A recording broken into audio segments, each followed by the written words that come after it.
ಇದ್ದು ಮೇಡಮ್, ಮಗುಗೆ ಹಗ್ಗಿ ಸಾಕೊಂಡು ಹೋಗಿ ಕ್ಯೂನಲ್ಲಿ ನಾನು ನಿಂತ್ಕೊಂಡೆ. ಎಲ್ಲ ಅವರು ನೋಡಿದ್ರು ಯಾರ ಹಿಂಗ್ ಓಡಾಡ್ತಾ ಇದ್ರಲ್ಲ, ಹಿಂಗ್ ಮಾತಾಡ್ತಾ ಇದ್ರಲ್ಲ. ನಾನು ಕೊರಗಜ್ಜ, ರಾಘವೇಂದ್ರ ಸ್ವಾಮಿ ಎಲ್ಲಾ ದೇವ್ರನ್ನು ಬೇಡ್ಕೊಂಡೆ. ಅಲ್ಲಿ ಎಲ್ಲರಲ್ಲಿ ಇರೋ ಅಷ್ಟು ಜನ ಏನ್ ಹಿಂಗಾಡುತ್ತೆ ಮಗು ಅಂತ ಹೇಳ್ಬಿಟ್ಟು ಎಲ್ಲಾ ದೇವಸ್ಥಾನದಲ್ಲೂ ಅದನ್ನ ಪ್ಲೇ ಮಾಡ್ತಾ ಇದಾರೆ. ಇವಳು ಮೇಡಮ್ ಮೈಕ್ ಹಿಂಗ ಸುತ್ತ ತಿರುಗುದ್ಲು ಮೇಡಮ್, ಹಾಡ್ಲೇ ಇಲ್ಲ. ಫಸ್ಟ್ ಪುನೀತ್ ರಾಜ್ಕುಮಾರ್ ಸರ್ಗೆ ಹೆಂಗೆ ಜನ ಬರ್ತಾರೆ ಅದೇ ತರ ಜನ ಇವಳಿಗೆ ಬಂದಿದ್ರು. ಅವಾಗ ಖುಷಿ ಮೇಡಮ್ ಬಹಳ ಸಪೋರ್ಟಿವ್ ಮಾಡಿದ್ದಾರೆ ಮಗುಗೆ. ಪ್ರತಿಭೆಗಳಿಗೆ ಜಾಸ್ತಿ ಬೆಳೆಸಿದಾಗ, ಪ್ರೋತ್ಸಾಹ ಕೊಟ್ಟಾಗ ಕಲೆ ಬೆಳೆಯುತ್ತೆ, ಕಲಾವಿದರು ಬೆಳೀತಾರೆ. ತಿಂಗಳು ಮುಳುಗಿದವೋ, ರಂಗೋಲಿ ಬೆಳಗಿದವೋ, ತಿಂಗಳು ಮುಳುಗಿದವೋ.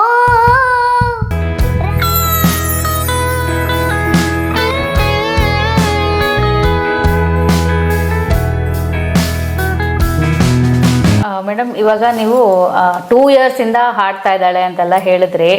ಈಗ 2 years ಮಗುನ ಒಂದ್ 4-5 ಜನದ ಮುಂದೆ ತಂದು ನಿಲ್ಸ್ಬಿಟ್ರೆ ಅಂತೂ ಅದು ಬಾಯೇ ಬಿಡಲ್ಲ.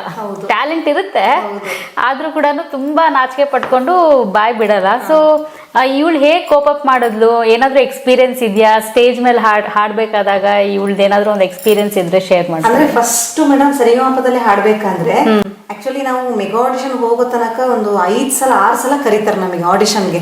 3 ಬೇರೆ ಬೇರೆ ಕಡೆ ಕರೀತಾರೆ. ಫಸ್ಟ್ ಬಂದು ಸರಿಗಮಪ ವೇದಿಕೆನೆ ಆಕ್ಚುಲಿ ಒಂದು ಎಕ್ಸ್ಪೀರಿಯನ್ಸ್ ನಮಗೆ.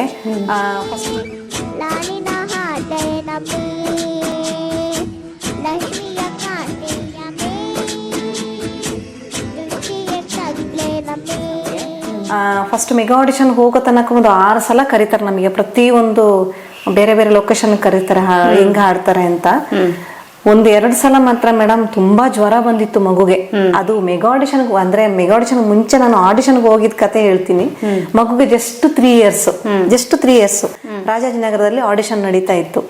ನಮ್ಮ ಮನೆಯವರು ಬೇಡ, ಮಗು ಚಿಕ್ಕ ಮಗು ಹೆಂಗ್ ಕರ್ಕೊಂಡು ಹೋಗ್ತೀಯಾ ಅಂತ ನಮ್ಮ ಮನೆಯವ್ರು ಒಂದ್ಸಲ ಹೇಳಿದ್ರು. ಬೇಡ, ನನಗ್ ಗೊತ್ತು ಅವಳು ಏನೋ ಮಾಡ್ತಾಳ ಅವಳು ಸಿಂಗಿಂಗ್ ಅಲ್ಲಿ ಅಂತ ಹೇಳಿ ಭಾನುವಾರ ಬಂತು. ನಾನು 5 ಗಂಟೆಗೆ ಇದ್ದು ಮೇಡಮ್, ಮಗುಗೆ ಹಗ್ಗಿ ಸಾಕೊಂಡು ಹೋಗಿ ಕ್ಯೂನಲ್ಲಿ ನಾನು ನಿಂತ್ಕೊಂಡೆ. ಎಲ್ಲರ ತರ ನಾರ್ಮಲ್ ಆಗಿ ಎಲ್ಲ ತುಂಬಾ ಕ್ಯೂ, 3,000 ಜನ ಇದ್ರು ಮಕ್ಕಳನ್ನ ಹಿಡ್ಕೊಂಡು. 3,000 ಜಾಸ್ತಿ ಇದ್ರು. ಆಮೇಲೆ ಅವ್ರ ಹತ್ರಕ್ಕೆ ಹೋದ್ರೆ ಅವರು ಇಲ್ಲಮ್ಮ ಇಷ್ಟು ಚಿಕ್ಕ ಮಗುಗೆ ನಾವು ಕೊಡಕ್ಕೆ ಆಗೋದಿಲ್ಲ, ದಯವಿಟ್ಟು ಹೋಗಿ ಹಿಂಸೆ ಕೊಡಬೇಡಿ ಅಂತ ಅಂದ್ರು. ನಾನು 2 years ಇದ್ಲ ಅವಾಗ? 3 years. ಅವಾಗ ನಾನಂದೆ ಅವ್ರಿಗೆ, ಇಲ್ಲ ಸರ್, ಮಗು ನಾನೊಬ್ಳು ಶಿಕ್ಷಕಿಯಾಗಿ ಹೇಳ್ತಾ ಇದ್ದೀನಿ, ಅವ್ರ ತಾಯಿ ತರ ಹೇಳ್ತಾ ಇಲ್ಲ.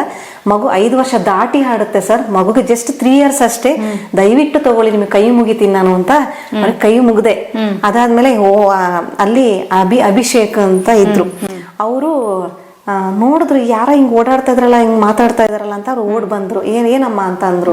ಈ ತರ ಸರ್, ಮಗು ಹಿಂಗೆ 3 ವರ್ಷ ಇರೋದು, ಅಪ್ಲಿಕೇಶನ್ ಕೊಡಲ್ಲ ಅಂತ ಹೇಳ್ತಾ ಇದಾರೆ, ದಯವಿಟ್ಟು ಒಂದು ನಮಗೆ ಅಪ್ಲಿಕೇಶನ್ ಕೊಡ್ಸಿ, ಮಗು 5 ವರ್ಷ ದಾಟಿ ಹಾಡುತ್ತೆ, ನಾನು ಅದಕ್ಕೆ ಇದು ಕೊಡ್ತೀನಿ ಅಂತ ಅಂದೆ ಅವ್ರಿಗೆ. ಸರಿ ಅಮ್ಮ ಆಯ್ತು, ಅಪ್ಲಿಕೇಶನ್ ತಗೋಮ್ಮ ಅಂತ ಹೇಳ್ಬಿಟ್ಟು ಪಾಪ ಅವರು ಕೊಟ್ರು. ಅಪ್ಲಿಕೇಶನ್ ಕೊಟ್ರು, ಹೋಗಿ ಫಿಲ್ ಅಪ್ ಆಯ್ತು. ಮಗುಗೆ ಅಂದ್ರೆ ಫೋಟೋ ಬೇಕು ಅಂದ್ರು. ಮತ್ತೆ ತಿರ್ಗಾ ಪಕ್ಕದ ಅಂಗಡಿಗೆ ಹೋಗ್ಬಿಟ್ಟು ಫೋಟೋ ತೆಗೆಸ್ಕೊಂಡು ಕರ್ಕೊಂಡ್ಬಂದು ನಿಂತ್ಕೊಂಡೆ. ನಿಂತ್ಕೊಂಡ್ ನೋಡಮ್ಮ, ನೀನ್ ಬರ್ಬಾರ್ದು, ಮಗು ಕರ್ಕೊಂಡು ಹೋಗ್ತೀವಿ ಅಲ್ಲಿ ಮೇಲೆ ರೂಮ್ಗೆ, ಮಗು ಹಾಡ್ತು ಅಂದ್ರೆ ನಾವು ಮುಂದೆ ಸ್ಟೆಪ್ ತಗೊಂತೀವಿ, ಇಲ್ಲ ಅಂದ್ರೆ ಇಲ್ಲಮ್ಮ ಅಂತಂದ್ರು. ಅಲ್ಲೂ ನಾನು ಕೊರಗಜ್ಜ, ರಾಘವೇಂದ್ರ ಸ್ವಾಮಿ ಎಲ್ಲಾ ದೇವ್ರನ್ನು ಬೇಡ್ಕೊಂಡೆ. ಅಲ್ಲಿ ಒಳಗಡೆ ಬಿಡ್ತಾನೆ ಇಲ್ಲ. ಯಾಕಂದ್ರೆ ಇವಳ ತರ ಮಗು ತುಂಬಾ ಜನ ಇದ್ರು ನಮ್ಮಲ್ಲಿ. ತುಂಬಾ ಜನ ಅಂದ್ರೆ ಇವಳಿಗೆ ಇಷ್ಟ ಚಿಕ್ಕ ಮಕ್ಳು ಇರ್ಲಿಲ್ಲ, ಇವಕ್ಕಂತ ದೊಡ್ಡ 6 ವರ್ಷದ ಮೇಲ್ಪಟ್ಟವ್ರು ಇದ್ರು. 3 ವರ್ಷಕ್ಕಂತ ಯಾರು ಇರ್ಲಿಲ್ಲ. ಈ ಮಗುನ ಯಾಕಪ್ಪ ಇವ್ರು ಕರ್ಕೊಂಡ್ ಬಂದಿದ್ದಾರೆ ಅಂತ ಅವ್ರಿಗೆ ಆಶ್ಚರ್ಯ ಆಯ್ತು. ಹೋಗಮ್ಮ, ಆಗದೇ ಇಲ್ಲ ಅಂತ ಗಲಾಟೆಗೆ ನಿಂತ್ಕೊಂಡ್ಬಿಟ್ರು. ಅದಾದ್ಮೇಲೆ ನಾನು ಹೋಗ್ಲೇ ಇಲ್ಲ ಸರ್ ಅಲ್ಲಿಂದ. 3 ಗಂಟೆ ತನಕ ಕಾದೆ, ಅಪ್ಲಿಕೇಶನ್ ಇಟ್ಕೊಂಡು 3 ಗಂಟೆ ತನಕ ಸತತವಾಗಿ ನಿಂತಿದ್ದೀನಿ ಅಲ್ಲಿ. ಏನಾರಾಗ್ಲಿ, ನಾನು ಇಲ್ಲಿ ತನಕ ಬಂದಿದ್ದೀನಿ, ಮಗುದು ಟ್ಯಾಲೆಂಟ್ ನನಗೂ ಗೊತ್ತು, ಏನಾರ ಆಗ್ಲಿ ಹೋಗ್ಲೇಬೇಕು ಸ್ಟೆಪ್ಗೆ ಅಂತ ಹೇಳ್ಬಿಟ್ಟು ನಿಂತ್ಕೊಂಡು ಹಠ ಮಾಡಿ, ಆಮೇಲೆ ಅಯ್ಯೋ ಅಮ್ಮ ಹೋಗ್ತಾನೆ ಇಲ್ವಲ್ಲ ಅಂತ ಅವರು ಸರಿಯಮ್ಮ ಆಯ್ತು, ನೀನ್ ಎಲ್ಲಿ ನಿಂತ್ಕಮ್ಮ, ಮಗನ ಕರ್ಕೊಂಡು ಹೋಗ್ತೀನಿ ಅಂತ ಹೇಳಿ ಕರ್ಕೊಂಡು ಹೋದ್ರು ಅಲ್ಲಿ ಇದಕ್ಕೆ ಆಡಿಷನ್ಗೆ. ಅಲ್ಲಿ ಆದ್ಮೇಲೆ ಮಗು 3 ಸಾಂಗ್ ಹಾಡಿದಾಳೆ. ನೀಡು ಶಿವ ಒಂದು, ಏನಮ್ಮಿ ಸಾಂಗ್ ಒಂದು, ಕರ್ನಾಟಕ ಇಚ್ಚಲ್ಲಿ 3 ಸಾಂಗ್ ಹಾಡಿದಾಳೆ. ಹಾಡಾದ್ಮೇಲೆ ಬಂದ್ಲು, ಹಾಡ್ದಮ್ಮ ಅಂತ ಅಂದ್ಲು ಅವಳು. ನಾನೊಂದು ಐಸ್ ಕ್ರೀಮ್ ಹಿಡ್ಕೊಂಡು ನಿಂತಿದ್ದೆ, ಯಾಕಂದ್ರೆ ನಾನು ಐಸ್ ಕ್ರೀಮ್ ಕೊಡ್ತೀನಿ ನಿನಗೆ, ಹಾಡ್ಕೊಂಡ್ ಬಂದ್ರೆ ಅಂತ ಹೇಳಿದ್ದೆ. ಹಾಡು ಬಂದಿದ್ದಾಳೆ ಅಲ್ಲಿ. ಹಾಡು ಬಂದ್ಮೇಲೆ ಆಯ್ತು ಹೋಗ್ತೀವಮ್ಮ, ನಿಂಗೆ ಫೋನ್ ಮಾಡ್ತೀವಿ ನಾವು ಅಂತ ಹೇಳಿದ್ರು ಅವರು. ಸೆಲೆಕ್ಟ್ ಆದ್ರೆ ಫೋನ್ ಮಾಡ್ತೀವಿ ಅಂತ. ಬಂದ್ವಿ. ಇನ್ನೇನೋ ಮೇಡಮ್ ಗೇಟಿಗೆ ಇನ್ನೇನ ಮಗುನ ಕರ್ಕೊಂಡು ದೇವ್ರೆ ಇಲ್ಲಿ ತನಕ ಬಂದ್ರು ಏನಿಲ್ವಲ್ಲ ಭಗವಂತ ಅಂತ ಹೇಳ್ಕೊಂಡು ಗೇಟಿಂದ ಈಚೆ ಪಾಸ್ ಆದೆ. ಓಡ್ ಬಂದ್ರು ಅವರು ಅಲ್ಲಿಂದ ಟೆಕ್ನಿಕ್ ಅವರು ಅಭಿಷೇಕ್ ಅವರೇ ಓಡ್ ಬಂದ್ರು. ಮಗುನ ಕರ್ಕೊಂಬ ಅಮ್ಮ, ನಿರ್ದೇಶಕರು ಕರಿತಾ ಇದಾರೆ ಅಂತ ಅಂದ್ರು. ಓಕೆ. ಅಯ್ಯೋ ನನ್ಗೆಲ್ಲೋ ಒಂದ್ ಕಡೆ ದೇವ್ರೇ ಕರಿತಾ ಇದಾರಲ್ಲ, ಏನೋ ಒಂದ್ ಆಗುತ್ತೆ ಅಂತ ಹೇಳ್ಬಿಟ್ಟು ಬಂದ್ವಿ. ಬಂದಾದ್ಮೇಲೆ ಅಲ್ಲಿ ನಿರ್ದೇಶಕರು ಒಂದ್ಸಲ ಮಗು ನೋಡೋಣ ಹಾಡುತ್ತಾ ಇಲ್ವಾ ಅಂತ ಹೇಳಿ ನೋಡಿದ್ರು. ಭಾಸ್ಕರ್ ಸರ್, ಬಾಸ್ಕಿ ಅವರು ಅವರು ಕರೆದು ನೋಡಿದಾಗ ಮೇಡಮ್ ಆಕ್ಚುಲಿ ನಾನು ಫಸ್ಟೇ ಒಂದು ಬಾಕ್ಸ್, ಚಿಕ್ಕ ಬಾಕ್ಸ್, ಆಮೇಲೆ ಮೈಕ್, ಅಲ್ಲೇ ಮೈಕ್ ತಗೊಂಡೋಗಿದ್ದೆ, ಕರೋಕೆನು ತಗೊಂಡೋಗಿದ್ದೆ. ನಾನು ಆಕ್ಚುಲಿ ನಾನೊಬ್ಳು ಸಿಂಗರ್ ಆಗಿರೋದಕ್ಕೆ ನಾನು ಎಲ್ಲ ನನ್ನ ಬ್ಯಾಗಲ್ಲಿ ತಗೊಂಡೋಗ್ತೀನಿ, ಎಲ್ಲೋದ್ರೂ ತಗೊಂಡೋಗ್ತಾ ಇದ್ದೆ. ಅಲ್ಲಿ ನಮಗೆ ಅದು ಯೂಸ್ ಆಯ್ತು.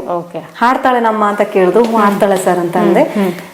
ಮಗುನ ಬಿಡಮ್ಮ ಅಂತಂದ್ರು. ಬಿಟ್ಟೆ ಕೆಳಗಡೆ. ಅವಳ ಅದನ್ನ ಎಳಿಯೋದು ಇದು ಎಳಿಯೋದು ಮಕ್ಳು ಗೊತ್ತಲ್ಲ ಮಾಡೋದು.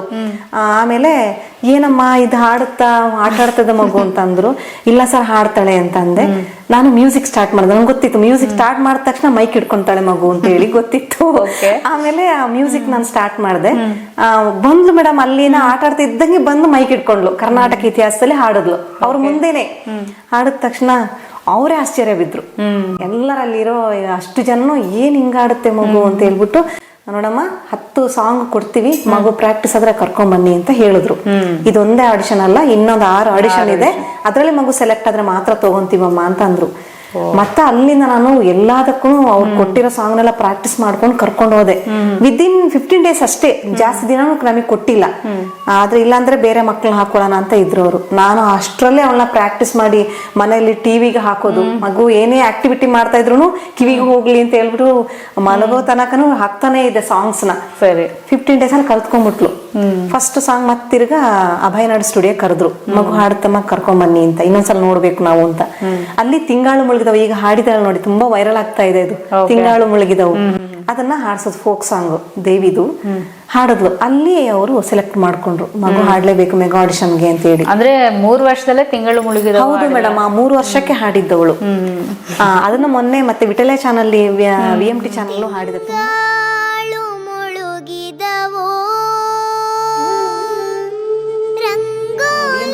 ಹಾಡಿದೆ, ತುಂಬಾ ವೈರಲ್ ಆಗ್ತಾ ಇದೆ, ಈಗ್ಲೂ ವೈರಲ್ ಆಗ್ತಾ ಇದೆ ಅದು.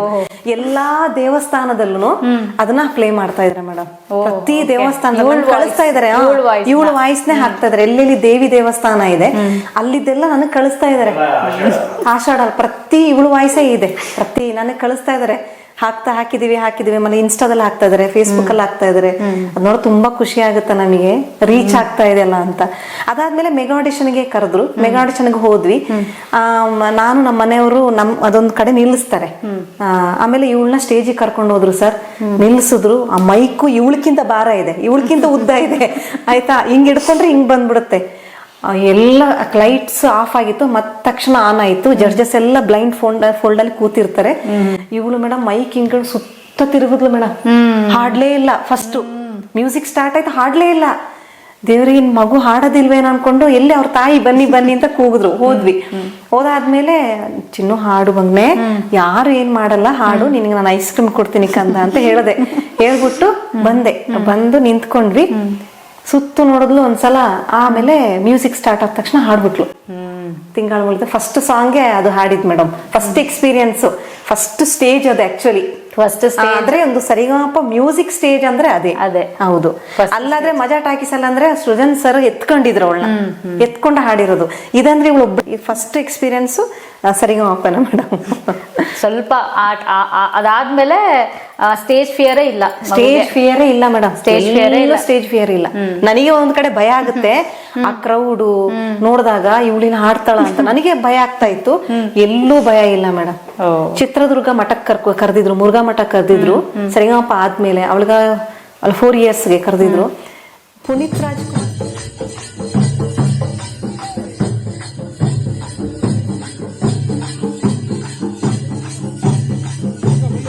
ಪುನೀತ್ ರಾಜ್ಕುಮಾರ್ ಸರ್ಗೆ ಹೆಂಗೆ ಜನ ಬರ್ತಾರೆ ಅದೇ ತರ ಜನ ಇವಳಿಗೆ ಬಂದಿದ್ರು. ಸೆಲ್ಫಿಗೆ ನನಗೂ ನಮ್ಮ ಮನೆಯವ್ರಿಗೆ ಬಹಳ ಕಷ್ಟ ಆಗ್ಬಿಟ್ಟಿದೆ ಅಲ್ಲಿಂದ ಬಿಡಿಸ್ಕೊಂಡ್ ಬರಕ್ಕೆ. ಅಷ್ಟು ಫ್ಯಾನ್ಸ್ ಇದ್ರು ಆ ಟೈಮಲ್ಲಿ. ಭಯ ಈಗ್ಲೂ ಮೇಡಮ್ ಪ್ರೆಸೆಂಟ್ ಎಲ್ಲೇ ಕಾರ್ಯಕ್ರಮ ಹೋದ್ರು ಸೆಲ್ಫಿಗೆ ಬರ್ತಾರೆ. ಮೂಡುವಡೆ, ಅವಳ ಹೆಸರೇ ಮೂಡುವಡೆ ಆಗ್ಬಿಟ್ಟಿದೆ. ಮೂಡುವಡೆ. ಹೌದು. ಅವಾಗ ಅನುಶ್ರೀ ಮೇಡಮ್ ಬಹಳ ಸಪೋರ್ಟಿವ್ ಮಾಡಿದ್ದಾರೆ ಮಗುಗೆ. ಆಗ ಮೂಡುವಡೆ ವರ್ಷ, ಈಗ ಮೂಡುವಡೆ ವರ್ಷ ಅಲ್ಲ, ಈಗ ದೊಡ್ಡ ಪ್ರತಿಭೆಯಾಗಿ ಬೆಳೆದಿರೋಂತ ನಮ್ಮ ಜ್ಞಾನ. ಸೊ ಜ್ಞಾನ ಇವತ್ತು ನನಗಾಗಿ ರಾಯರ ದರ್ಶನವನ್ನ ಮಾಡಿಸಿದ್ದಾರೆ. ಸೊ ಈ ರೀತಿ ಪ್ರತಿಭೆಗಳಿಗೆ ಜಾಸ್ತಿ ಬೆಳೆಸಿದಾಗ, ಪ್ರೋತ್ಸಾಹ ಕೊಟ್ಟಾಗ ಕಲೆ ಬೆಳೆಯುತ್ತೆ, ಕಲಾವಿದ್ರು ಬೆಳೀತಾರೆ. ಸೊ ಬಹಳ ಅಂದ್ರೆ ಬಹಳ ನಿಜವಾಗ್ಲು ನಂಬರ್ 1 ಅವರು ಆಂಕರ್. ನಿಜವಾಗ್ಲು ನಾವೆಲ್ಲೂ ನೋಡಿಲ್ಲ ಆ ತರ ಒಂದು ಆಂಕರ್, ಒಂದು ಸಪೋರ್ಟಿವ್ ಆಗಿ. ಆಕ್ಚುಲಿ ಅವ್ರ ಮಾಮೂಲಿ ಆಂಕರ್ ಮಾಡ್ಕೊಂಡು ಹೋಗ್ಬೋದು, ಆತರ ಮಾಡಲ್ಲ ಅವರು. ಪ್ರತಿಯೊಂದು ಮಕ್ಳಿಗೂ ಸಪೋರ್ಟಿವ್ ಮಾಡ್ತಾರೆ. ಜಡ್ಜಸ್ ಜೊತೆ ಅವರು ಟೆಕ್ನಿಷಿಯನ್ ಇರ್ಬೋದು, ನಿರ್ದೇಶಕರು, ಎಲ್ಲದಕ್ಕೂ ಪ್ರತಿಯೊಬ್ರು ಮೇಡಮ್ ಅಲ್ಲಿ ಮಗುಗೆ ಆ ಟೈಮ್ಗೆ ಮಲಗಿಸ್ತಾ ಇದ್ರು. ಇಷ್ಟು ಗಂಟೆಗೆ ಇವಳಿಗೆ ನಾವು ಶೂಟಿಂಗ್ ಕೊಡ್ತೀವಿ, ಅಷ್ಟು ಟೈಮ್ಗೆ ಕರ್ಕೊಂಡ್ ಬನ್ನಿ. ಯಾವುದೇ ಟಾರ್ಚರ್ ಕೊಟ್ಟಿಲ್ಲ ನಮಗೆ, ಯಾವುದೇ ತರದ ಹಿಂಗ್ಲೇ ಬರ್ಬೇಕು ಹಿಂಗೆ ಬರ್ಬೇಕು ಅನ್ನೋ ಏನು ಹೇಳಲಿಲ್ಲ. ಮಗು ಮೂಡ್ ಯಾವಾಗಿರುತ್ತೆ, ಮಗು ಯಾವಾಗ ಫ್ರೆಶ್ ಆಗುತ್ತೆ ಅವಾಗ್ಲೇ ಕರ್ಕೊಂಡ್ ಬನ್ನಿ, ಅವಾಗ್ಲೇ ಮಗುಗೆ ಹಾಡ್ಸೋಣ ಅಂತೇಳಿ ಅದೇ ಟೈಮಿಗೆ ಹಾಡ್ಸಿದ್ದಾರೆ ಮಗುನ. ಪ್ರೆಷರ್ ಎಲ್ಲೂ ಹಾಕ್ಲಿಲ್ಲ, ಏನೂ ಪ್ರೆಷರ್ ಕೊಟ್ಟಿಲ್ಲ. ಇದು ನಮಗೆ ಆದ ಎಕ್ಸ್ಪೀರಿಯನ್ಸ್. ನಿಜವಾಗ್ಲೂ ಎಲ್ಲೂ ಪ್ರೆಷರ್ ಕೊಟ್ಟಿಲ್ಲ. ಮಗುಗೆ 7 o'clock ಈವ್ನಿಂಗ್ ಕೊಡ್ತಾ ಇದ್ರು. ಹಾಗೆ ನನ್ನ ಸ್ಕೂಲಲ್ಲೂ ನನಗೂ ಬಹಳ ಸಪೋರ್ಟಿವ್ ಮಾಡಿದ್ರು. ಟೀಚರ್ಸ್ ಆಗ್ಲಿ, ನನ್ನ ಸಿಬ್ಬಂದಿ ವರ್ಗಗಳು, ಪ್ರತಿ ಪ್ರಿನ್ಸಿಪಲ್ ಮಹೇಶ್ ಸರ್, ಪವಿತ್ರ ಮೇಡಮ್, ಇವರೆಲ್ಲ ಬಹಳ ಸಪೋರ್ಟ್ ಮಾಡಿದಾರೆ ನಮಗೆ. ಆಕ್ಚುಲಿ ನಾನು ಬರ್ಬೇಕಿತ್ತು. ನಮಗೆ ನನ್ನ ಆಫೀಸು ಕ್ರೈಸ್ ಸಂಸ್ಥೆ, ಕರ್ನಾಟಕ ವಸತಿ ಶಿಕ್ಷಣ ಸಂಸ್ಥೆಗಳ ಸಂಘ ಬೆಂಗಳೂರಲ್ಲಿದೆ. ಅಲ್ಲಿಂದ ನಂಗೆ ಲೆಟ್ರ್ ಕೊಟ್ರು, ಮಗುನ ಕರ್ಕೊಂಡೋಗಿ ಮಧ್ಯಾಹ್ನ ಮೇಲೆ 3 ಗಂಟೆಗೆ ಅಂತ ಹೇಳಿ ಲೆಟ್ರ್ ಕೊಟ್ರು ಅವರು. ನನಗೆ ಅದೆಲ್ಲ ಪ್ಲಸ್ ಪಾಯಿಂಟ್ ಆಯ್ತು ಮೇಡಮ್. ಎಲ್ಲರ ಸಪೋರ್ಟಿವ್ ಇಂದ ನಂಗೆ ಈ ಮಗುನ ಇಷ್ಟೆತ್ರ ಬೆಳೆಸಕ್ಕೆ ನನಗೆ ಸಾಧ್ಯ ಆಯ್ತು. ಪ್ರಯತ್ನ ಪಟ್ಟಿದ್ದಕ್ಕೆ ಸಾರ್ಥಕ ಆಯ್ತು ಮೇಡಮ್, ಸಾರ್ಥಕ ಆಯ್ತು. ಎಲ್ಲರೂ ಗುರ್ತಿಸ್ತಾ ಇದ್ದಾರೆ. ಅಕಸ್ಮಾತ್ ಅವ್ರು ಆಗಲ್ಲ ನೀನ್ ಹೋಗಮ್ಮ ಅಂತಾನೆ ಹೇಳಿ ನಾನು ಬಂದ್ಬಿಟ್ಟಿದ್ರೆ ಆಗ್ತಾ ಇರ್ಲಿಲ್ಲ ಮೇಡಮ್, ಖಂಡಿತನೂ ಆಗ್ತಾ ಇರ್ಲಿಲ್ಲ. ಹೌದು ಹೌದು. ಅಂದ್ರೆ ಈಗ ಸರಿಗಮಪದಲ್ಲಿ ತುಂಬಾ ರೌಂಡ್ಸ್ ಆದ್ಮೇಲೆ ಹೌದೊಂದು 6 ರೌಂಡ್ ಮಾಡಿದ್ದಾರೆ. 6 ರೌಂಡ್ ಆದ್ಮೇಲೆ ಮೆಗಾ ಆಡಿಷನ್ ಅದಾದ್ಮೇಲೆ ಜಾಯಿನ್ ಮಾಡ್ಕೊಂಡು ಹೌದು ಜಾಯಿನ್ ಮಾಡ್ತಾರೆ. ಅಲ್ಲಿ ಸೆಲೆಕ್ಟ್ ಆಯ್ತು, ಮಗು ಎಬಿಲಿಟಿ ಇದೆ ಅಂದ್ರೆ ಜಡ್ಜಸ್ ಕೂತಿರ್ತಾರೆ, ಅವ್ರಿಗೆ ಓಕೆ ಅನ್ಸಿದ್ರೆ ಮಾತ್ರ ತಗೊಂತಾರೆ ಮೇಡಮ್, ಇಲ್ಲ ತಗೊಳಲ್ಲ. ಸೊ ಪ್ರತಿ ಫುಲ್ ಡೇ ಆಗ್ಬಿಡುತ್ತೆ ನೀವು ಹೋಗಿ ಬಂದು ಮಾಡೋದು? ಹೌದು ಮೇಡಮ್, ಫುಲ್ ಡೇ ಆಗ್ಬಿಡುತ್ತೆ. ಹೌದು, ಎಲ್ಲ ಇವ್ರ ಜೊತೆನೆ ಅಲ್ಲಿ ಕಲಿಬೇಕು. ಆಮೇಲೆ ಈಗ ಸೆಲೆಕ್ಟ್ ಆದ್ಮೇಲೆ 4 days ಅಲ್ಲಿ ಸಾಂಗ್ ಕಲಿಬೇಕು. 4 days ಅಲ್ಲ, 2 days ಅಲ್ಲಿ ಸಾಂಗ್ ಕಲಿಬೇಕು. 2 days ಅಲ್ಲೇ ಸಾಂಗ್ ಕಲಿತಾ ಇದ್ಲು. ಎಲ್ಲ ದೊಡ್ಡ ದೊಡ್ಡ ಮಕ್ಳ ತರನೇ ಈ ಮಗುನು ಕಲಿತಾ ಇದ್ಲು. ಒಂದು ಎಪಿಸೋಡ್ ಮಿಸ್ ಇಲ್ಲ, ಒಂದು ಎಪಿಸೋಡ್ ಮಿಸ್ ಮಾಡಿಲ್ಲ ಅವರು. ಒಂದೊಂದು ಎಪಿಸೋಡ್ ಒಂದೊಂದ್ ತರ ಇತ್ತು. ಅದ್ಭುತವಾದ ಕ್ಷಣ, ಟೈಮ್ ಮಾತ್ರ ಬಹಳ ಚೆನ್ನಾಗಿತ್ತು. ತಿಂಗಳು ಮುಳುಗಿದವ ಹಾಡ್ಯ ತಿಂಗಳು ಮುಳುಗಿದವೋ ರಂಗೋಲಿ ಬೆಳಗಿದವೋ ತಾಯಿ ಚೌಡವ್ವನ ಪೂಜೆಗೆಂದು ಬಾಳೆ ಬಾಗಿದವೋ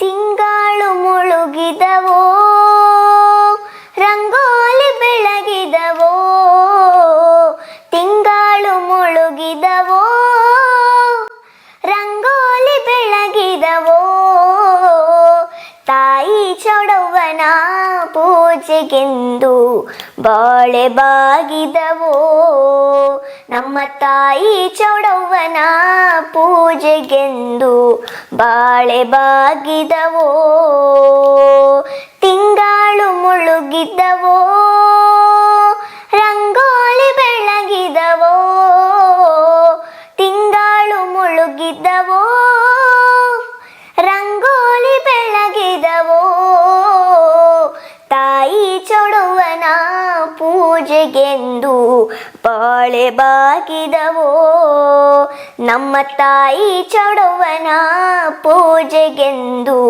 ಬಾಳೆ ಬಾಗಿದವೋ.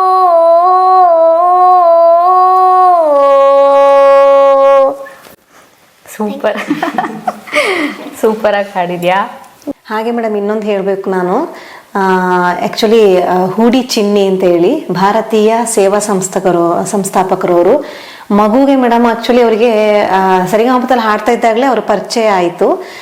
ಬಾಬು ಅನ್ನೋರು, ಅವ್ರು ಆ್ಯಕ್ಚುಲಿ ಮುಸ್ಲಿಮು. ಬಾಬು ಅನ್ನೋರು ಹೇಳಬಾರ್ದು, ಅದನ್ನು ನಾವು ಹಿಂದೂ ಮುಸ್ಲಿಮ್ ಅಂತ ಹೇಳಬಾರ್ದು. ಆದರೆ ಸರ್ ಮನೆಗೆ ಮಗುನ ಹುಡಿಕೊಂಡು ಬಂದು ಬಾಬು ಅವರು ನೋಡಿ ಅವ್ರು ಏನು ಎಷ್ಟು ಹೆಲ್ಪ್ ಮಾಡಿದ್ದಾರೆ ಅಂದರೆ ಆ ದುಡ್ಡಿಂದ ಹಿಡಿದು ಹೆಲ್ಪ್ ಮಾಡಿದ್ರು ಸ್ಟಾರ್ಟಿಂಗ್ ಬಾಬು ಅವರು. ಅದಾದಮೇಲೆ ಅವ್ರು ಹೇಳಿದ್ರು ಈ ಥರ ರಾಮಚಂದ್ರ ಹುಡಿ ಚಿನ್ನಿ ಅಂತ ಇದ್ದಾರೆ, ಮಗುಗೂ ತುಂಬ ಸಪೋರ್ಟ್ ಮಾಡ್ತಾರೆ ಅವರು ಅಂತ ಹೇಳಿದರು. ಅದಾದಮೇಲೆ ಅವರು ಹುಡಿ ಚಿನ್ನಿ ರಾಮಚಂದ್ರ ಸರ್ ಮನೆಗೆ ಬಂದಿದ್ರು ಮಗುನ ಹುಡುಕೊಂಡು, ಆ ಮಗುಗೆ ಸನ್ಮಾನ ಎಲ್ಲ ಮಾಡಿ. ಅವರು ಸಮಾಜ ಸೇವಕರು, ಹುಡಿಯಲ್ಲಿದ್ದಾರೆ. ಇವತ್ತಿನ ತನಕನೂ ಸರ್ ಮೇಡಮ್ ಮಗುಗೆ ಏನೇನು ಎಲ್ಲಿ ಕಾರ್ಯಕ್ರಮ ಇತ್ತು ಅವಾರ್ಡ್ ಕೊಡೋದ ಹಿಡಿದು ಪ್ರತಿಯೊಂದು ಬೆನ್ನೆಲುಬಾಗಿ ನಿಂತಿದ್ದಾರೆ ಅವರು. ಅದು ನಮ್ಮ ಒಂದು ಪುಣ್ಯ. ಆಕ್ಚುಲಿ ಅವ್ರನ್ನ ಹೇಳ್ತಾ ಇದ್ದೀನಿ, ನಾನು ಹೇಳ್ಬೇಕಿತ್ತು, ನಾನು ಎಲ್ಲೂ ಹೇಳಲಿಲ್ಲ. ಅವರಿಗೆ ನನ್ನ ಕಡೆಯಿಂದ ಧನ್ಯವಾದಗಳು ಹುಡಿ ಚಿನ್ನಿ ಸರ್ಗೆ. ಅಂದ್ರೆ ಅವರು ಇವಾಗ ಅವಕಾಶಗಳನ್ನ ಹೌದು, ತುಂಬಾ ಅವಕಾಶಗಳು, ಪ್ರೋಗ್ರಾಮ್ಸ್ ಇಂದ ಹಿಡಿದು ಪ್ರತಿಯೊಂದ್ರಲ್ಲೂ ಬಹಳ ಹೆಲ್ಪ್ ಮಾಡ್ತಾ ಇದಾರೆ ಅವರು ಮಗುಗೆ. ಎಸ್ಪೆಷಲಿ ಸ್ವಂತ ಮಗಳ ತರನೇ ಅವರು ನೋಡ್ಕೊಂತಾ ಇದಾರೆ, ಆ ತರ.